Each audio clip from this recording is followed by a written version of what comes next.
Queensland Premier Anna Palaszczuk has slammed the man who laughed after pleading guilty to the manslaughter of his 4-year-old stepson.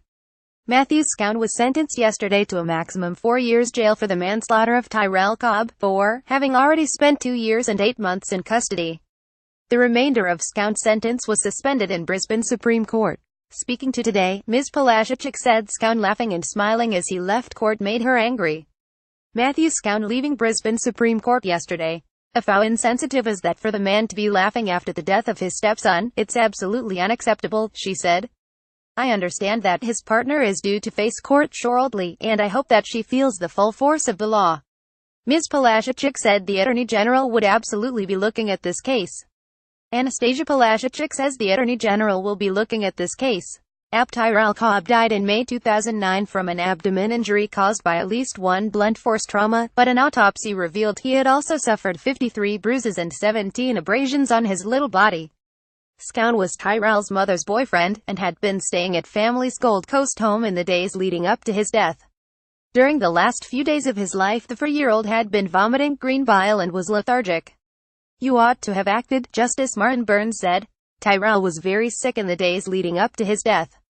From the time of injury until death, every movement, including breathing and vomiting, would have caused extreme pain.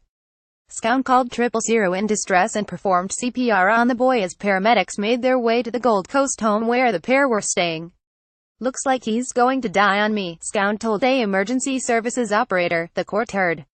When paramedics arrived, Scown told them to hurry to the boy as he wasn't breathing. Tyrell wasn't breathing when paramedics arrived. He's turning blue, he said. This, Justice Burns found, was evidence of Scown's extreme concern for Tyrell. Clearly you were very worried about the little boy, he said. Scown was initially charged with murder but pleaded guilty to lesser charge ahead of sentence today.